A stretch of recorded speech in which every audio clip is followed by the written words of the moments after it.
Folks, it's Mike Fanoia, and my new special, Don't Let Me Down, is now out on my YouTube channel.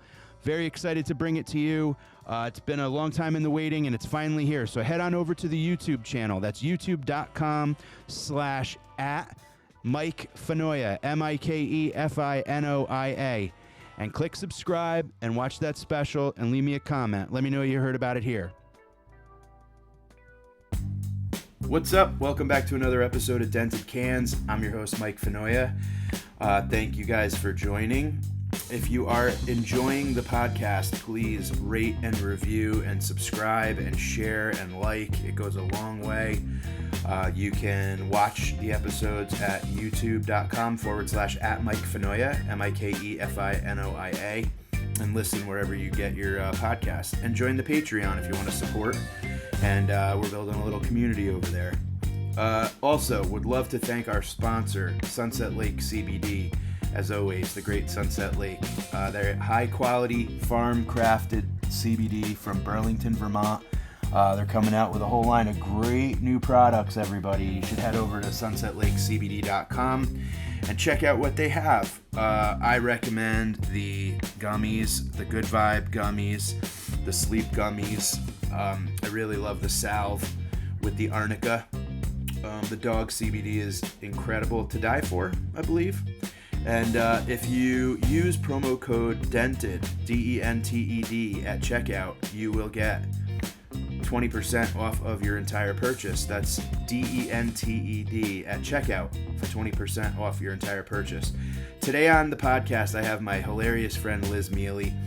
We talk about crafting a new hour after putting out a special and adapting and reacting and forging your own path in this industry when the industry doesn't forge it for you. And Liz is an expert at that. I've always admired her ability to make her own path. So it's a real fun chat. And be sure to follow her and check out her specials on her YouTube channel and go see her live. And go see me live at MikeFinoia.com. You'll find all my dates. LizMiele.com. You'll find all her dates. Happy holidays. Take care of yourselves. And we shall see you on the flip. Peace. Hi, how are you? We're both on the road. Yeah. I'm happy to be checking in with you. Both in Central Time. Nailed this. I know. How weird. Good lighting, by the way. So your windows face your bed. I was actually going to say it's the only thing I like about this hotel brand. I'm not going to say what it is because I stay in them a lot. But what I like about them is that their desks always face the window and it's perfect for podcasting. It really is. Yeah, natural light. I've got my blinds drawn like 40% just so I don't have glasses glare blinding you. Yeah, no, you definitely look like you are in someone else's room trying to speak softly. I'm not. I'm in my room. Yeah. I'm in a nice hotel, but it's like two things I really don't like about my room is I'm near the elevator and I'm in the corner, which is fine, but I'm like there's a courtyard where like I feel like Texas is weird where it's so new. I feel like the center of town is just in between four hotels. Like they just have, that's where they have like, like this morning they were taking pictures with Santa at like 7:30 in the morning. And I'm like, Jesus, like, it's so weird when you're around the real life of the place you're in. Yeah. This same hotel has very thin like windows and walls. And every time I'm in it, I can hear everything. Like there's clearly nobody here because it's been very quiet.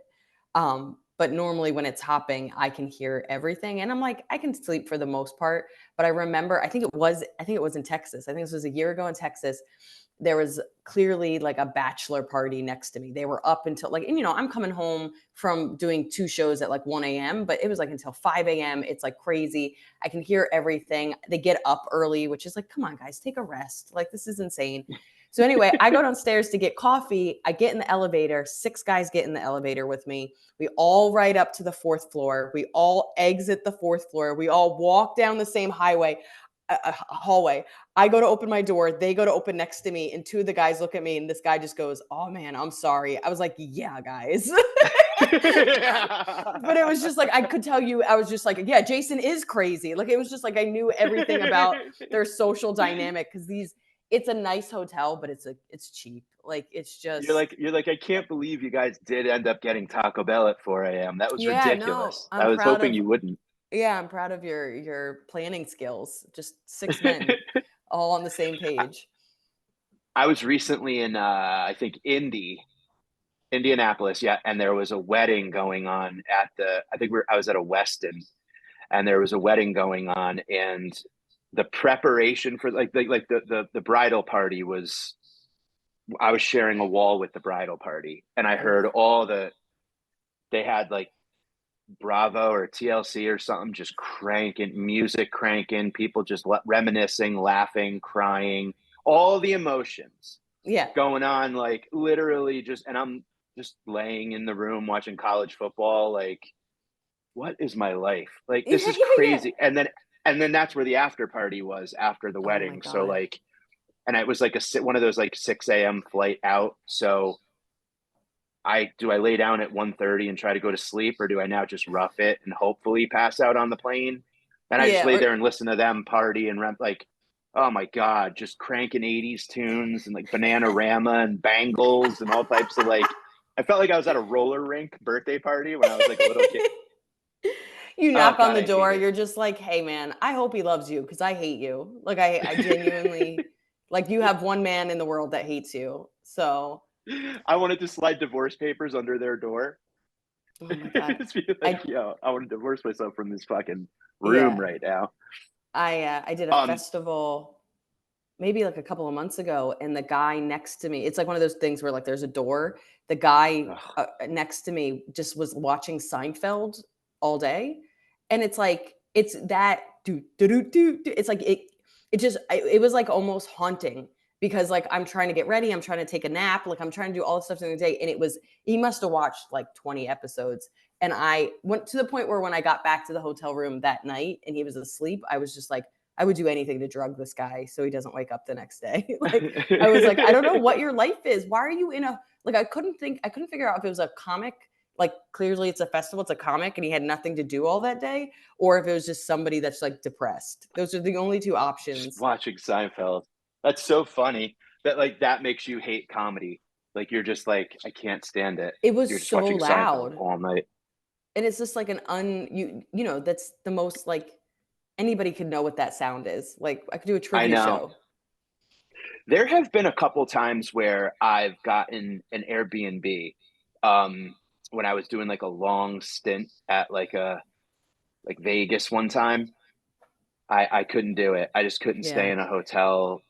Like casino hotels are the absolute worst when you're there for a long time, because I don't gamble. I don't really want to drink by myself. Like, I don't know. So I got an Airbnb, and it was nice because it was, I went to the store, cooked for myself, like just to have a little bit of normalcy on the road just makes all the difference in the world. I guess too, like, I don't want to do those week-long shows. Like, I feel like kind of when I first started doing a week-long was more typical. It's very rare now. Now it's like if you do a casino, there's a couple of clubs, like Acme is still a pretty long week, but like Acme gives you a hotel room with like a stove, and like I'll walk to Trader Joe's or Whole Foods, get some eggs and stuff, because I don't wake up.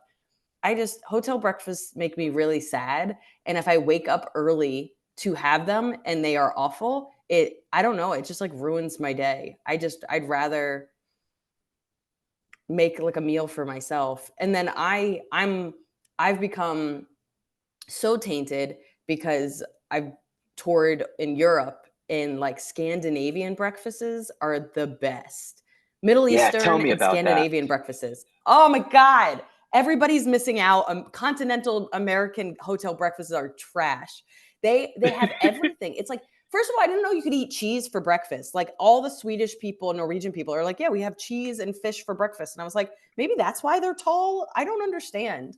But they have everything. It's like, and if they have like oatmeal or porridge, it's like incredible. Like, everything they have, it's just like everything from baked goods to like cold stuff to like eggs and whatever. And like, they have a lot of like stuff you would think that's like for lunch. the same way if you go to Japan, they don't really have a typical breakfast. Like it's just like a lot of like maybe like rice with an egg on it, but it's not whatever we think of as breakfast isn't really what they have. So it's just like it takes you a second where you're just like, I guess I'm just gonna have what I normally have. And then when you see that it's like 10 times better, it's just like I have to say it's the one thing I've never gone back to. Like once I saw how good the hotel breakfasts were overseas, I don't even bother here. It's like cold eggs and like frosted flakes, and I'm just like, I'm not doing it. It's like a waffle maker with a pube on it. Like it's just disgusting. I'm so proud. Although, like no, go ahead. I was gonna say, I think it was Jim 2's. He had a video of the pancake machine where it's just like the batter goes in and then it just kind of gets flattened, but you can watch it like it's like a Xerox machine, and then a pancake comes out. And I remember the first time I saw that, I was like, "We're in the future!" Like I was so excited about it. And then again, I go overseas and I'm just like, "Nah, these people are better than us." They do just take their time too. Like nothing is rushed, right? Like you sit down and have breakfast, and it's like, this is a quality moment in your life. Like embrace it, enjoy it, like savor the bites. Like you're not being rushed. Yeah, this is how you're starting your day. Why is it on the go? Like our whole marketing is like, it's on the go. Get this breakfast bar on the go and coffee on the go. And like these people are like, they don't need me. Like the company will still be here. Nobody needs me. I'm just like, I was like rushed out of my bed every morning going to school. Like it was like truly like it was a fire drill. And I don't think I've ever, even as somebody that has nothing to do most mornings, I have never left that like It's so crazy. I still have a recurring nightmare. I'm 44 years old and I have a recurring nightmare that I'm late for my math final in college. And if I don't make it, I'm going to fail out of college. Life's going to be like, I have a lucid dream that everything, my whole future is impending on me getting to this math final that I'm late to. And they're not going to let me in if I get there late. And I wake up in like literally like a palpable panic. And I've been having that dream since college, 20 something years now.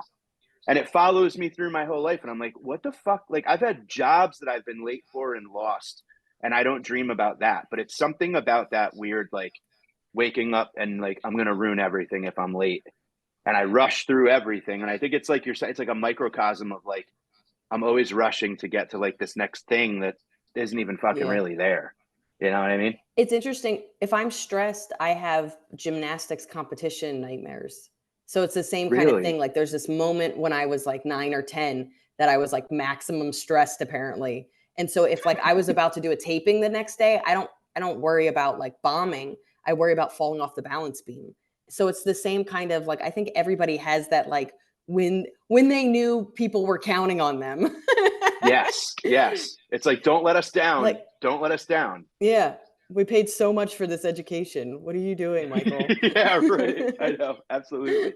I'm always like incredibly proud of you, but like your work ethic and you've always been someone who I'm like, you do it yourself. Like you don't wait for the industry or you don't wait for, like anything to happen. You make shit happen. And you've always been like that. And I think that's super cool. And one of the things that I thought was really neat was like, when I put my special out, you hit me up and you were like, yo, this link doesn't work. This thing is wrong. Like, you got to post this right. And I'm like, oh, fuck, thank you so much. And it's like, because I was like, it was like the grand opening of a restaurant when you put a special out. And now like my fucking forks are dirty or something, Yeah. And you were like, yo, it doesn't, you got to fix this. But I love that about you. And every time we're together, it's like, you're figuring out, you're adapting and reacting to this ever-changing bullshit existence that we've decided to live. And I just want to like, how do you do it? Like, is that something you've always been like good at, or are you just like a chameleon, like always? Did you seem like you handle it with grace? You handle it with very like, you seem to be like on top of it. Oh, it's like a 9-part answer. First, I'm very proud of you. And I was so excited when you released your special. I know exactly how that feels. And I think like genuinely, I was like, oh, I can't wait to share it. And then I was like, I wanted to check and like, you know what I mean? I wanted to like, because I think it was before it went live. And when things weren't working, I was like, I check twice because I don't like telling people, like, because I think it's a little obnoxious to be like, hey, but it's also like, I know this is important. So it's one of those things where like, I know you well enough that you're not going to be like mad at me, but I have had people that are just like, ugh, so it's just like, there's a part of you I'm that just, so happy you did. Jesus, I'm so glad you did. yeah. But it's like, I know how important this is, and I know how much effort is put into it, that like, I would just want it to go as smoothly and as best as it possibly can. And to like, I've had fans tell me things weren't working and been like, they work. And then I go and I'm like, God, like it's another thing I have to do. Like, I know, right? I did it does. It absolutely sucks doing things on your own. It is like failing out of college levels of stress. And I don't know if that stress, I mean, it goes away a little bit. And like at this point, I feel like people's life coach, like Adrienne Appalucci just taped hers, and then Yeah. Carmen's is coming out on Tuesday. So like every step of the way, because I've done it several times, I'm like helping my girls, you know what I mean? Where they're like, is it worth it? I'm like, it's going to be fine. You just hate your life right now. Like, so I feel like some kind of life coach at this point, but it's been a necessary evil. Like, it's not something, even to this day, there's still some frustration that I have to. And weirdly enough, the industry, or, our community has come my way, where my way is the right way, but my way was my only option before. So it's weird that I was like, I used to be like 5-10 years ahead of people, and now I'm just kind of on par with people. So I'm even struggling with the fact that I'm not ahead in my ideas, because I've always been a little bit ahead of the curve, because I didn't have the luxury of the industry really caring about me. And I had to truly make a decision of, this might never be more than a hobby, and I might never have people that really know what I do, but does that mean I can't do comedy? Does that mean I can't do this thing that I love? And I think we all want to be recognized and appreciated, and have more and more opportunities to do this, and just to literally just not fight for stage time. But Yeah. I kind of got to a place where I was just like, I need to pare down my goals. And if the goal is just to do comedy and be able to express myself, then I'm just going to find any way I can do it on my own. And at the time, it was just, you could make albums. Like, you could, use a record label, but I talked to enough comics. Greg Warren was like the person that really kind of changed my mindset, because I asked if I could talk to him, because he had both self-released albums at the time and done it through Comedy Central. And I kind of just picked his brain about what was good about each one. And he was like, these are the benefits if you do it by yourself. It's going to be harder, but I think you can do it. And like, really kind of gave me a step by step. And then I ended up helping other people self-release. You can't really do that anymore with all the like serious XM lawsuits and shit. So Yeah. that is over. But for a while, I mean, I self-released 3 out of my 4 albums, and learned so much on the business side of things, but also how to do stuff. And I think the biggest thing is, like, I didn't have an agent until 18 years in. I'm 21 years in. I have almost done no TV. I did live at Gotham on Comedy Central when I was 22. I did Gotham Comedy Live, which was just kind of a joke, and then Access TV thing. That's yeah, my one TV thing too. yeah, and the thing about it is, like, I utilized it, and I think you can utilize every opportunity. Like, I've done this thing for Hulu that was like just not important whatsoever. It didn't pay well. It didn't have an outward reach. They edited it stupid. But I would take these little opportunities that weren't exactly what I wanted and go, how do I utilize it? So the thing with Access is, you could say whatever you wanted, and nobody told you what jokes to do, and there was no heavy-handedness. And this is almost like what Don't Tell is, or some of these things launching people. But it wasn't a thing that launched people. It was just a credit, right? And a little bit of money. Right. But my thing was, they gave you the full tape, and I was already using YouTube. I started using YouTube 15 years ago. So I already was using YouTube, and I had this bit called Feminist Sex Positions. It's to this day my dirtiest bit. And it really isn't my style per se, but it was the beginning of my storytelling and doing longer bits. And it was just this idea I had that I was passionate about. And very quickly, I couldn't follow it. Like, very quickly, it became my closer.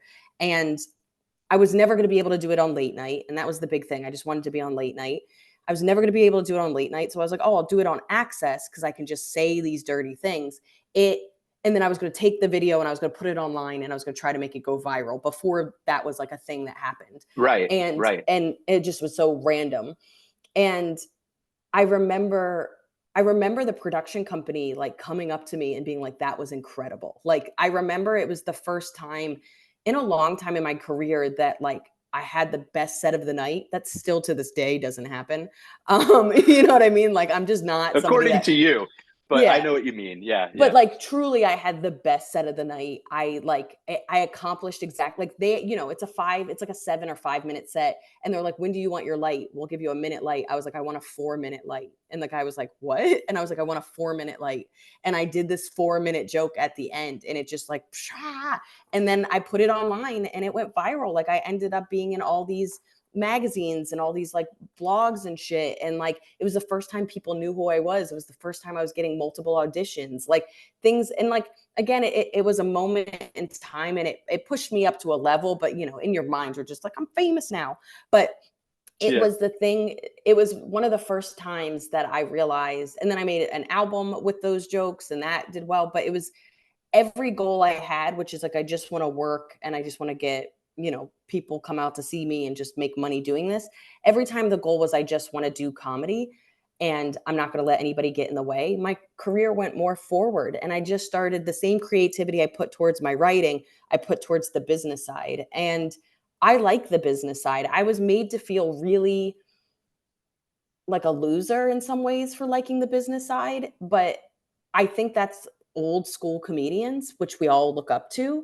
And that has changed drastically. And I feel really fortunate that I didn't let my friends, my older friends, influence how I could have easily been like, yeah, websites are stupid and I'm not going to put stuff on YouTube because it's not real. And then now it's like, it's interesting to be one of the earliest people to put full specials on YouTube and then to find like celebrities and like, you know, your older peers and like people you looked up to, and that's how they're releasing their stuff and doing better on it because of it. And I'm proud, even when I start to get frustrated, which I'm actually in a new kind of frustrated place in my career, I always have to go back to like, what is the base goal of what I want? Because this business is always like this. And it's always what was working 2 months ago doesn't work anymore. And I think the other thing is that we're not trend comics in the sense that like we're comedians and then maybe we might do stuff that is trendy because, you know, if it works and gets your name out, that's great. But I'm not writing jokes or doing stuff for the trend, right? So if I'm doing crowd work, it's because that's what happened or that's what was necessary to get through the set. But I don't want to do crowd work. I don't care. I don't care about your marriage. I don't care why you're drunk. I don't care. If I'm talking to you, it's to solve a problem so I can do my jokes because I fucking worked hard on these jokes. So it's just like, I'm fine with the crowd work trend. It's not for me. I see how it's worked for other people, but it's already capsizing. So if you made your entire career on this trend that was only lasting for 4 to 6 months, you're going to lose a lot of people, but then you also don't have anything, or like the people that are joke writers that are doing the trend and then people come out to the show and they get a show that they didn't know they were going to get. I've never wanted people to come and be like, this isn't what I thought this was. Oh my God. I think the biggest thing. It's insane. No, say what you're saying. No, go ahead. I'm sorry. I guess we have a little bit of a time lapse, but yeah, no, I didn't mean to interrupt. You were going to say, I guess the thing. No, I just guess the thing is that my pushing myself forward has always been that the industry didn't want me and I refused to not do this. But then also I can pay attention to the trends, but choose the ones that fit me, as opposed to like, oh, this might make me famous or this might be the thing that does it. It's like, it's more like, oh, I like that. Like, I don't like talking to camera. I'll do it occasionally, but it's just not what I want to do. I've seen it work great for people and that's great, but that doesn't make me feel good and it doesn't make me feel authentic. And if the whole point is to be authentic, that's a trend I'm not going to do. But, you know, if I have a crowd work piece, it's already there. I might as well use it. I've posted heckler videos because if I find it interesting, I'll put it out there. But I don't want to make a career out of heckler videos. I don't want to talk to hecklers. I don't want that. No, that's not pleasurable to me. It's Right, exactly. And the thing that I'm seeing too, and you're clearly seeing it on the road as well because you're out there all the time, is this trend is changing the audience. So like people that are experiencing stand-up for the first time on TikTok think that a comedy show is you come to a show, you yell shit out at the comic, and the comic makes some quick retort and then moves to the next thing. I was doing Governors, which is a tough enough room, and this girl, middle of a setup, you know that part of a setup that is like it's the soft spot on a baby's head, like it's just right where the setup starts to become the inhale before the exhale of the beginning of the punchline, you know, that juicy moment where we're vulnerable. You can knock our knees out right there. And I'm working on like I'm leading to a punch, and this girl goes, "Just do jokes about teachers now." And I'm like that was her heckle, and I'm like, I'm not Alexa. Like, what the fuck? What do you think this is? You just yell out the topic you want, and she's like, "That's what comedy is." And the crowd starts yelling at her, and I'm like, "Whoa, whoa, whoa!" I'm like, "Guys, hold up a second." I'm like, "Is this your first time ever at a live stand-up show?" And she's like, "Yeah." And I'm like, "Where do you get comedy from?" And she's like, "TikTok." And I'm like, "So you just watch clips of people reacting to the shit that people yell out?" And she's like, "Yeah." And I'm like, "That's not comedy." I'm like, "This is comedy where I wrote stuff. You sit and listen and shut up and you laugh at what you think is funny." I'm like, "If you don't like that, please leave." And I do not take it personal, but you got to realize that this is not what it is. And the crowd, like, that was the biggest reaction I got throughout the whole show. But it's like, what the fuck is going on here? You know what I mean? And you said so many important things, because it's like with each passing of a trend comes new frustrations, comes adapting and going, is this me? Is this? And I get, from the good and the bad, I get a little bit overwhelmed, even to the point where, like, I'll admit there were times when I was hanging with you where I like walked away with my head spinning going like, I'm not going to make it. Like, she's got it so down. She's got it like text updates and what, you know, like put this on you. You and I talked about how like, oh, you know, put your dates in like a brighter, like right here, and show you on stage with a microphone, and you have it all figured out. And what I know and love about you is that you're figuring this shit out for yourself.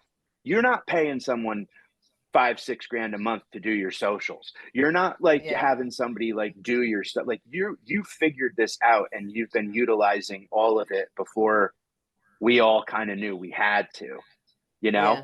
And it's just, it's, I get overwhelmed with a lot of it, but then I see, you know, you and other folks that have just been like, kind of like diligently, Joe List is someone I think about a lot too. That's kind of just been like hammering away, and everything's the Ultimate Warrior was a thing he used to do where he was dressed like the Ultimate Warrior, but he had anxiety, and it's just brilliant and funny, but it's art, it's creativity. It's like something and we're not doing it because we think we have to. We're doing it because you enjoy it and love it. And putting out the special and doing it myself, I now have this kind of like postpartum depression where I'm kind of I'm out here with new stuff, and it's like I'm going deeper. I'm just literally picking at scabs and like opening scars and just trying to like, what's in there? I'm like, what the fuck's in there that hurts, you know? And I'm just diving in, but it's fun, but it's also terrifying, you know? So something that I realized, and I still struggle with, because it's like, even if you know it, it doesn't go away, is there's, you know, you're excited and stressed getting ready for something, especially when nobody asked you to do it. You know what I mean? Nobody said that I wanted a special, or even my albums. Nobody was like, you're ready and we need it. It was just me being like literally asking 2 fans and 17 friends to come out and see my thing. So a lot of it is like, where is the audacity that somebody wants to hear this when I've gotten both industry and audiences have been like, no, thank you. So that's how it starts, is like, nobody asked, but I feel like this hour is ready. I feel like I'm ready, and I want to go to the next level, and I'm going to prove that I'm ready. But then going forward, as I kept doing it, I've noticed that I call them weddings. Like when I was helping Carmen Lynch, you know, she was like, especially because she had like a producer, and I just had my first producer on my last special, but everything else I kind of did myself, and I hired a la carte. So her producer's saying one thing, and I go, hey, this is your wedding. If you want pink roses everywhere, then you can have pink roses everywhere. So if you don't want a background, you don't need to stress about a background because it's your wedding. And that's how you have to think of it. Everything you care about, if pictures is the most important thing, if the outfit you wear is the most important thing, then fucking spend money on it. But this is your wedding. But almost like a wedding, you work on it for a year. You're stressed out of your mind. You're like, my hair has to be perfect. And the guests, they need to sit where they sit. Like, you're freaking out.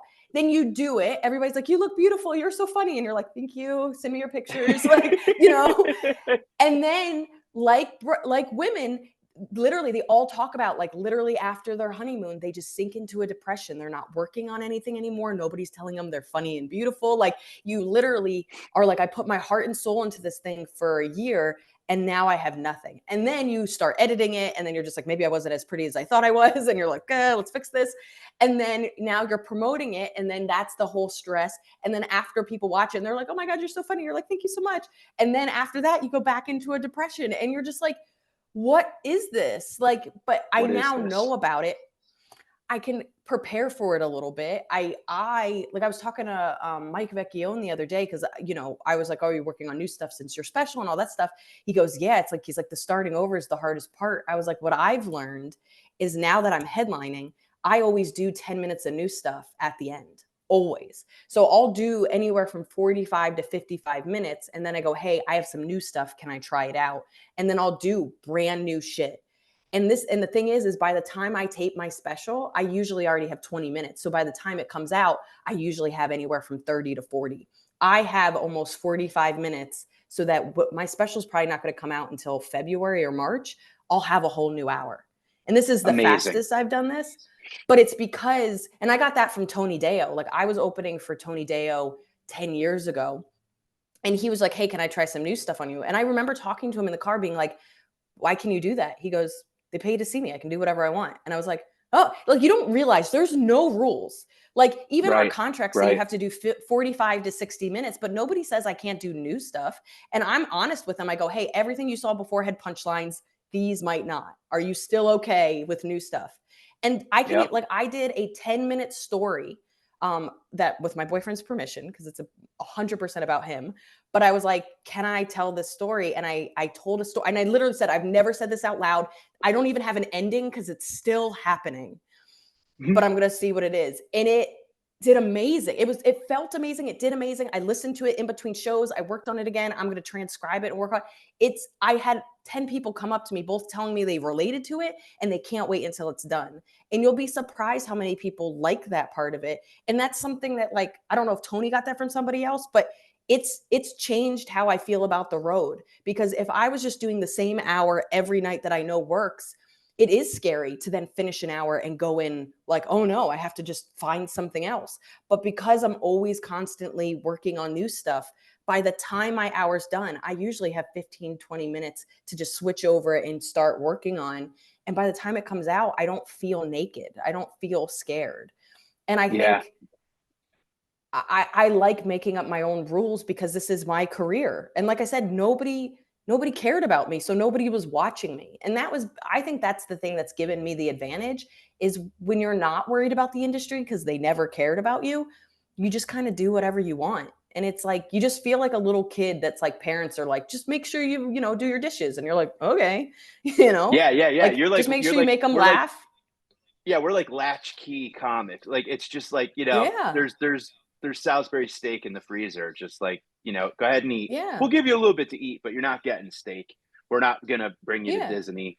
You know what I mean? Yeah. And it's interesting that you say that too, because the whole like inventing, there are no rules, and I'm going about writing stuff in a completely different way than you are. So like, I don't have a ton of, I have headline work booked and I've got some stuff in the hopper, but my calendar's not completely full. So I asked Big J, who's always been like a mentor and a brother to me. I'm just like, can I go out and bomb for the next like 6 months or whatever and open for you? Yeah. So I'm getting 5 25-minute like meat of the show spots. I'm just going and middling and going up and saying literally like, I got a special out later on. I made stickers with the QR code on the back to help get, Proud of you. whatever.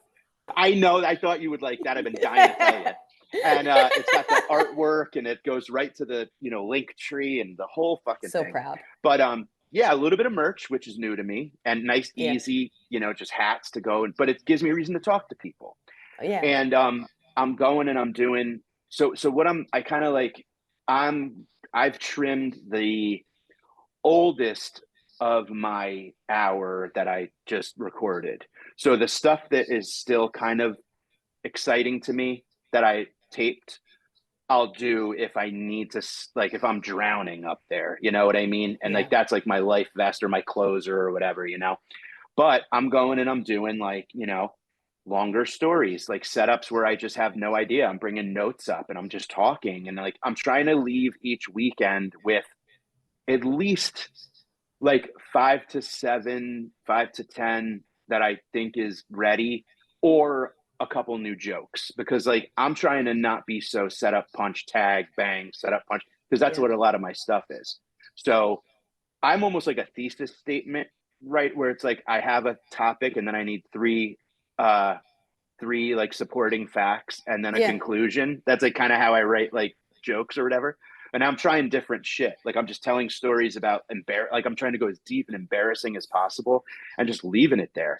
And what's great is I'm getting people coming up afterwards and they're like, dude, this is the new, like I watched the special. This is the new stuff. Like it's great. Like so excited. And the thing I love about going out with Jay is it's like, these are like comedy fans that will just kind of, it's Julius Caesar, like off with his head. If they don't like it, I mean, they're not giving you gratuity at all. And I like that. So it's kind of like, crafting it in that way where I'm able to kind of like, because I have that thing like you're talking about where it's like, listen, I got the contract and I'm going to do jokes. You guys paid for a show. We're consummate professionals where it's like, I don't want you to watch me do an open mic for an hour. Like you got a babysitter, you fucking are paying $80 for blue drinks and whatever else, you know what I mean? So like, let's be real here. But also I'm like getting deep about, going through like ketamine treatment for depression and, like severe anxiety and stuff like that, and talking about it on stage and like just trying to figure out how to find the funny in the most terrifying shit. And that's fun as fuck, because I'm realizing like a handful of people every night are coming up like, yo, I really appreciate you like talking to them. And it's dudes, tatted up dudes are coming up like, yo, dude, like really, like you go through depression and shit too? Cause like I've had this, and I'm like, let's talk about it, man. And I just sit and like, and I think that's a fan for life, maybe. You know what I mean? So 100%. It's like, that's the stuff where I'm seeing and people coming up going like, dude, it's so great. Like what a surprise to have like you here with Jay and blah, blah, blah. And it's just, the process feels good because I'm happy with the hour that I put out.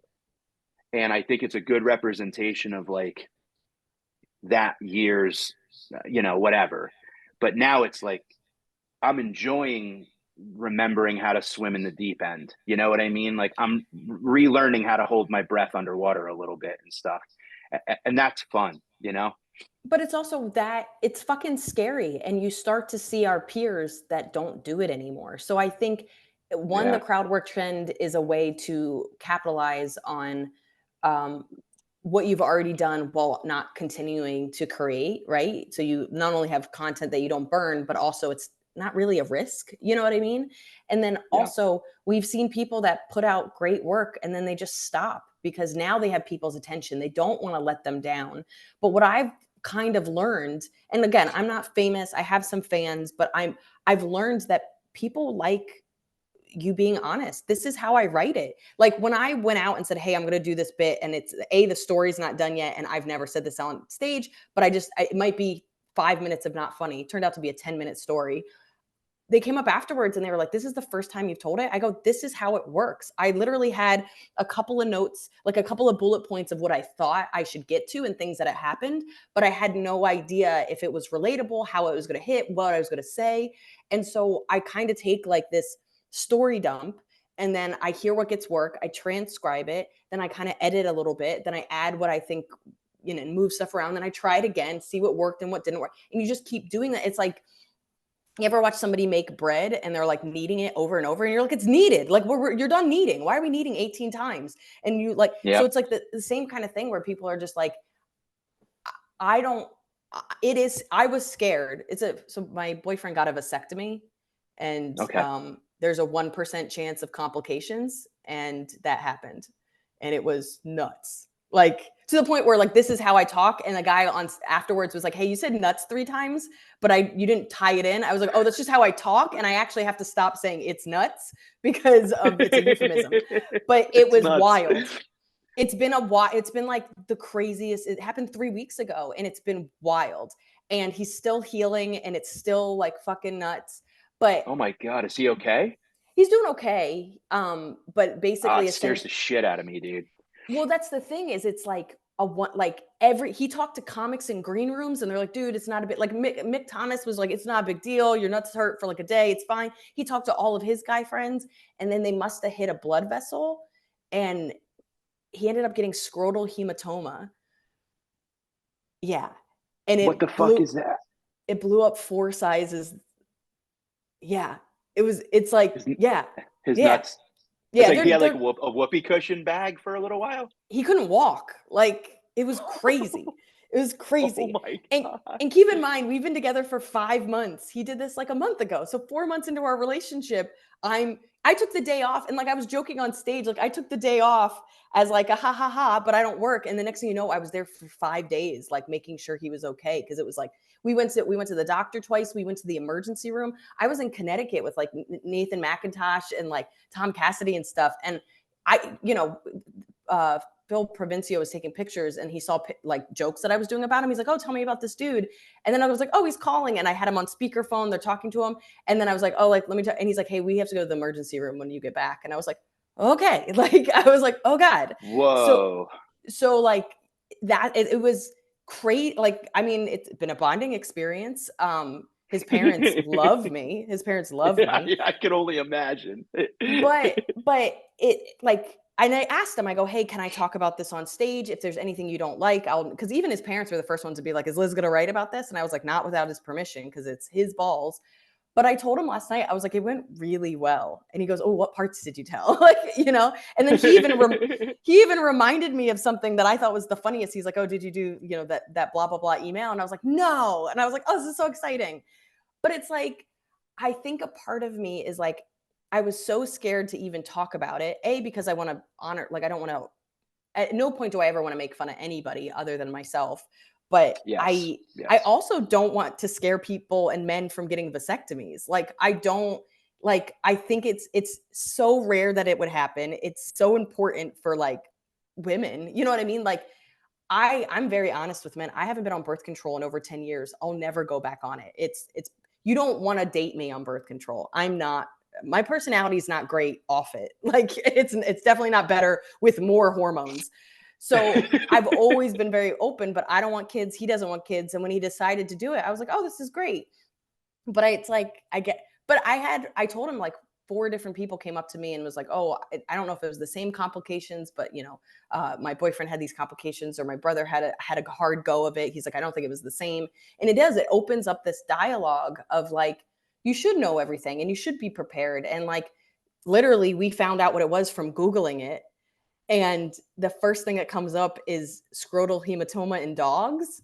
And I was like, who knows about dog balls? My dad, because he's a veterinarian. That's right. That's right. So now I'm calling up my dad. He doesn't know anything. I'm telling him about my boyfriend's balls. My dad was incredible. But like my first punchline is like, my dad's telling me everything. I'm super overwhelmed because he's in so much pain. I'm literally taking care of him 24/7. My dad's telling me everything that's going on, what I need to do. And I was like, do you think we need to put him down? He's like, probably. Like, and it's just like fun to be like, oh, this thing that was really stressful and really hard has a life of its own. And that's how I feel about every bad thing that's happened in my life and everything that like I'm scared to talk about. And like, how do I make it so that it happened for a reason? It helps other people. And then also like, what a cool keepsake, I love every single thing that you just said, except about the elephant balls. and I think the thing that's so cool about that too, is that it's like, I heard this guy, I was talking with someone in the psychedelic therapy world, and he said, we got to speak from the scars, not the wounds.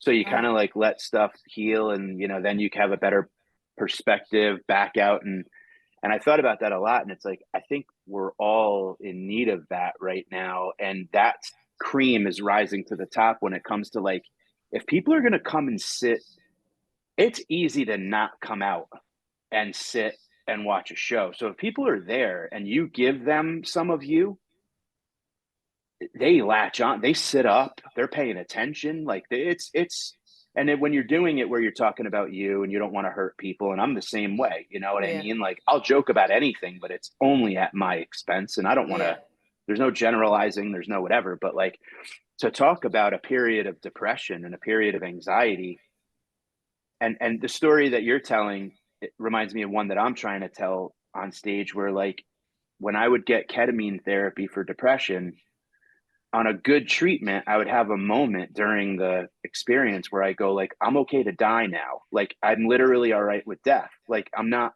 don't want to die, but it's like, if this is the end, okay. And that's the building I was in, the security alarm started going off, and like, I thought I was dying. And then I'm like, no, God, I didn't mean it. Like, I don't want to die. Like, I think I'm all right. You know what I mean?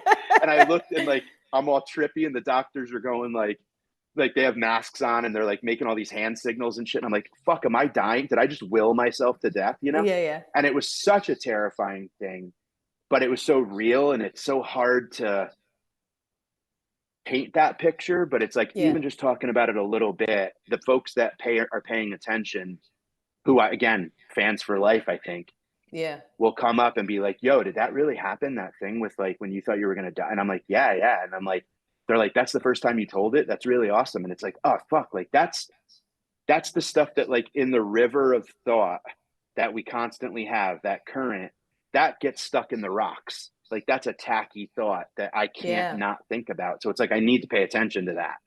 And the fact that when we put it out there, and it's like, you get that reaction, it's like, oh, I'm doing the right thing. And it's funny that you say it's sticky thoughts. Whenever I'm talking to young comics, I go, it's not what is funny. It's like, what can I stop? I can't stop thinking about it. What fucking haunts me? Yeah, kind of. But it could be anything. Like I'm mad, and it's 7 days later, and it's been resolved, and I'm still mad. I got the package. Pay attention to it. Everything's fine, but I'm mad at the system. So it's the same kind of thing where like, I'm glad my boyfriend's letting me tell this story for a multitude of reasons, but like, I don't know if I've ever been through the trenches like that with a partner before, let alone somebody I'm in the beginning of a relationship with. And, I think it's a Will Ferrell joke where he talks about before you marry somebody, you should see how they are after somebody dies, and you should see how they are when the Wi-Fi goes out. And it's like, yeah, man, like you kind of, how many opportunities early in a relationship or at any point in a relationship do you actually see how people function at their worst? Like he was at level 10 pain. And I mean, he thanked me a million times. Like I was like around the clock taking care of him, because he was also like, I think he might be allergic to the anesthesia. He was like projectilely vomiting. He was like just vomiting everywhere. Oh, this poor guy. I felt horrible. And like we were even talking about it, because I was like, I told him, I was like, I don't always process things in the moment. And I think comedy helps me process my pain and even let me understand my emotions, because I just wasn't raised to be in touch with them. So between therapy and talking and writing about them, I've learned to express myself, but also be in touch with my emotions. And as somebody that like, I raised my little brothers, I was in kind of a chaotic and abusive household. I learned to shut down, and I know that I just took care of him. Like I was worried, and my sister was an emergency room nurse. So I was like texting her, and, I was calling my dad and stuff. But like other than that, like, what do I need to do to make him feel better? I didn't feel any of my own emotions until like 4 days later. I went home to pick up my cats because they were boarding, and I started crying, and I was like, oh, I just that's what I do. And so even now talking about it, I was like, oh, that was fucking scary. Like that was like, fuck. So I think in some ways there's so much that we don't, as humans, talk about, even with our friends, let alone publicly, and then to make it digestible with punchlines, and to make not even light of it, because it's like, yes, I'm making light. Like, you know, one of my punchlines is like, he had the biggest balls in Brooklyn, which is a rally cry. I said to, I'm almost like, hey man, we can say with zero doubts, it's not just some Italian man, it's you now. You have the biggest balls in Brooklyn. Like, you know, there's this way that I just picture the generic pizza guy, like the pizza box guy, just holding massive balls, like mwah, like the biggest balls in Brooklyn, and he's just got two fucking you just ordered two these balls of moots. But free delivery.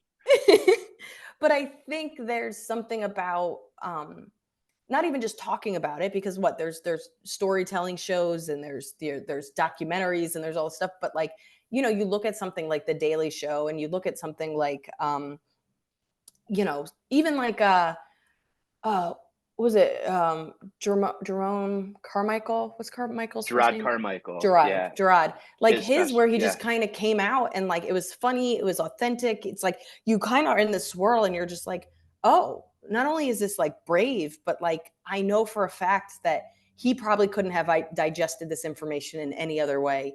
And there's people out there that this is the only way they would have accepted it. And I think, and I know I'm one of those people. There's so many things I wouldn't admit to myself. And then somebody on stage said it and I'm like, oh, I feel that way too. Because it's scary to even, yes. Yeah. So, you know, you know that like I remember we talked about this a lot. Like I lived apart from my wife for like the first 8 years. Remember, I was living in New York. She was up in Connecticut. And I remember I was talking to Ted Alexandro about it. And that's someone who I look up to him in, you know, a million different ways, mainly his patience, to be honest. Yeah. And he goes, you talking about this on stage? And I go, no, I don't know what's funny about it yet. And he goes, it doesn't have to be. He goes, just like bring it up on stage and see where it goes. He goes, that's fascinating. He's like, you're happily married and not living with your wife. And like, what is that like? Like, what is that, you know? And I was kind of like, oh man. And I went away from that conversation again with like people I'd respect. I walk away with my head spinning sometimes because I'm like, I have an immediate post-game show where I'm like, well, let's go to the videotape and see how you fuck that up, you know? Yeah. And it's also like, now I'm going to let down Ted. Yeah, totally. I'm like, great, now Ted thinks I suck, and I probably do. And I have to have something ready about that for the next time I see him. And, you know, we're dumb. God, our brains are fucking horrible. But anyway, I still don't know how to make it funny, but I'm finally starting to be like, I'm ready as a comic to not know where it's going to go once I get up there. And that, I feel like that is, that's like maybe one of the first times I've kind of had like a real, like, I'm okay at this. Like I'm okay at the process. And I think I'm learning my own. And I'm like, I want to know Bob Dylan said, like, I know my song well before I start singing, but it's like, I almost kind of like, I know where I'm going to go. I love her. And it's weird to have like a wife that you love so much in a career that like everything that you have to give all of yourself to everything, but you're not giving any of yourself to you. You know what I mean? And that's like my initial look into it. But I'm sure if I sat and talked with you about it, which we've done before, you're going to throw a totally different reflection on it or light on it. And I'm like, oh, fuck, that's right. I didn't even think about that, you know? So the fun part now is kind of like, I almost feel like I have a responsibility that I enjoy up there, where it's like, yeah, I'm talking about alternative treatments for depression. I'm talking about psychedelics over Lexapro, and people are coming up afterwards with tears in their eyes going like, I didn't think it was okay to talk about this shit. And I'm like, fuck yeah, dude, like let it out. Like you don't, you know, tell that 11-year-old kid to punch out. Like it's okay, you know? And unconventional ways being married and shit. And it's just like an interesting, like you said, it's like a little keepsake or it's our timeline, it's our yearbook, and it's fun to see people kind of like really engaged, and it's a different laugh. It's not like it's not a mathematic laughter, set up, punch, tag. It's these like they're waiting, and it's almost like a tension and release kind of laugh, and it's a bigger laugh with applause peppered in, and it's nice. and it's real. And it's like, time goes by like this, you know Yeah. what I mean? Like when you don't care about like the meter, like I have to hit a laugh every 30 seconds or something. No, just fucking go up and be you. And I Yeah. think that is going back to what you said in the beginning. It's like, that's our path and Yeah. that's our style. And it's not going to be what maybe the algorithm wants or whatever the fuck, you know what I mean? 100%. Like, I mean, a lot of my early success with social media was because of IGTV, where you could put up 10-minute clips. And my joke, I'm struggling with it being only a minute and a half because Mm. I, on average, most of my jokes are about 2.5 minutes. I don't know why that's like without trying, that's when I feel like something's done. So most of my jokes are about 2.5 minutes. And I've been telling more and more stories that have like stories within them, but those stories are anywhere from 4 to 8 minutes. And my closer in my last special is 11 minutes. And it's a story. It's like Wow. a legit story. And it was the hardest thing I ever worked on. And it was kind of cool because I was working at Old Man Hustle a lot.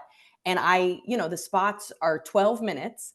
And I would go up there and I go, hey, I'm going to tell an 11-minute story. And if you're not on board immediately, it's going to be painful for both of us. And then in the beginning, I learned very quickly. I actually really learned about my storytelling skills, and it made me get better. And it was kind of cool because like a Lingon saw me working on it. Shafi saw me working on it. I think like Anthony Moore saw me. There was a couple of people that saw me because I was there like 4 times a week at some point. And I just worked on the story for months. I didn't do anything else because it was so overwhelming. But I had to introduce my buddy Prakash, I had to introduce my cat, I had to introduce my brother, and then I had a whole dating outline that weirdly brought it all together. So I started with it and I ended with it, but I didn't know how it was going to work. And so I kind of knew what needed to be done, but I didn't know what was funny about it. And I had to go, okay, let me just make the Prakash part funny and everything else just figure out what they need to know. And then once the Prakash part was funny, I was like, let's make the cat part funny. So now the first 2 minutes are funny and the next 2 minutes are funny, but everything else would bomb and just be and I had to break it up. So it was just like this weird thing where people are like, ha ha ha. And then it would just drop off for the rest of the set. Oh God. Yeah. But it was so overwhelming. I had to work on it. And like I said, I legit bombed. It's probably why I don't work there anymore. I legit bombed for months just working on the same story. And it was really Yeah. fun. And it was kind of cool having people notice. Like I remember a Lingon saw me a month later. He's like, it's getting really good. And I was like, it is. It's awesome. It's so awesome when you're working on something and it feels good and other people can tell. I remember Nick Griffin, who's someone I just Yeah, idolize his brilliant. joke writing. And, I remember him complimenting a joke of mine and then his like, maybe girlfriend or something like came to a show and was like, she commented on the exact same tag on a punch. And he was like, that's just great. And it was like a thing about like, how we pay for 23andMe and it's like, I don't care where I'm from. I want to know why I am. Like, I'll scream in a bag and mail it to you if you could tell me why I'm scared of mirrors. But it's just that scream in a bag thing. And he was like, Yeah. scream in a bag. He's like, I love that and whatever. And it's Yeah. just, but it's hilarious too. Like the struggle that like we choose this and we love it. And you said something earlier that like I resonate with so much that you're saying, where it's like you just want to do it. Like you Yeah. just want there's the success and fame are so distinctly different. If we have the idea of what success means to us and not worry about what fame at the moment, or like how many people watched my special, how many people didn't, how many followers, how many like all that shit, like you get bogged down in that. But it's like right now the success is going up and 2 more shows tonight after 3 already this weekend and going like, this joke just learned how to ride its bike when I got here and now it's fucking doing wheelies and shit. Like that to Yeah. me is like, all right, that's success. Like it's growing and I'm more comfortable in the silence. And again, to Ted's, something I love so much about him and Jay in his own way too, and Attell, when you have that comfort. I remember watching Ted Alexandro headline Gotham one time and he would tell a joke that had the room just, applause, laughter. And he's in that 35-minute mark and he lets it go all the way up and then all the way down to silence. And he's feeling the bricks on the wall, and it's like tuning his piano, you know, like just jazz Ted. Yeah. And he lets it just settle right back to nothing. Yeah. And then starts the next joke. And I'm like, this fucking guy is Buddha. Like, how the hell? He is. Everybody else would ride that fucking, you know what I mean? Like, and it's just the ability to just like appreciate that like reset. And I'm starting to dig that. Like, I'm making myself like take a beat or two, because there's the jokes, you know how like when you're working on a new hour, there's the jokes that are just like A plus B equals funny, but you almost hate yourself for writing it. You're like, you hack idiot, you know, but it works because it's whatever. I'm using those to almost kind of like open up now and be like, all right, so you know I'm funny, so now let's talk about how I fucking, you know, have a critic in my brain that hates me. And that's the fun, you know, figuring that out is like a blast. Because I think at the end of the day, I mean, I've always felt this as a female comic. I just need you to know I'm funny so that I can say what I want to say. So once I get you and I build trust, then I can talk about anything. And if I want to talk about cats and insignificant stuff for 10 minutes, I will. And if I want to talk about my boyfriend's balls for 10 minutes, I will. Like, at the same level of passion. You know? Exactly. Yeah. But I think, I mean, I love Ted. He's probably one of my biggest influences as like a human and as a comic. But, you know, I started out monotone, and I am the furthest from monotone now. But I do use pauses, and I am quite influenced by how he used pauses. But the biggest influence was, you know, most people come on stage and they're high energy. They're like, let's do this. Like, hey, everybody. And I'm still to this day not that person. But, you know, there's a lot of fear when you're not that person, especially when you're a headliner, especially when you look like almost like a tiny girl. But Ted, you know, you'd see him at the cellar and he'd walk on and he'd like just be like you said, like touching the wall, playing with the flowers. He'd look out almost like a little kid that's like not sure if his parents are like coming to the show, just like looking around. And then he'd be like, I bought a bag of lettuce. And you're like, what? Like, and you know what I mean? And he would just take his time, and you would be riveted because you're like, who is this guy that feels no pressure from 150 people staring at him? And I kind of do the same thing, that when I'm nervous, I lean into the silence because I know for a fact that even if you don't trust me, you're curious of why I have this confidence. And it's like playing with it. And then I've just, my favorite thing to do is play with the silence and play with the gaps and take people on a journey that I've decided and not they. Like, it's the difference between the audience telling you where to go next and you telling the audience where you're going next. Yes, 100%. I saw a thing that Rick Rubin said recently where he was like, the audience is the last priority. Like, it's about him. You know what I mean? Where it's like, if I like it and I feel good about it, I know it'll be okay. And the people who will need it will find it, and so on and so forth. And it's like, it's an interesting way of looking at it, because we totally have that. And it's so, you're at a frequency of like, you know, production of thoughts and things. And almost like when you are at that, like, and I feel like we hit that right away. You know, when you're like on a wavelength with a person or you're not. Like, we could tune it up a little, but some people it's just like, you're not for me, you know? And I'm finding that more often than not lately, and I'm okay with it. And I know I'm not for everybody. But the thing that's interesting is like, when you can remain on that wavelength and you could kind of like bring them up to that level, or you can kind of like, that's like sorcery, you know? And that's what I really love to do, because I could see it in other comics where it's just like, God bless you, but I don't like what you're doing, you know? And I'm glad you're doing it because it's not me. Yeah, for sure. And I think there are, just like there's somebody for anybody relationship wise or friendship wise, I do think that for audiences. I will say my absolute favorite feeling, like the thing that makes me the most proud of myself, you know, you'll do a show at like New York Comedy Club or whatever, and everybody in the green room's like, this audience stinks.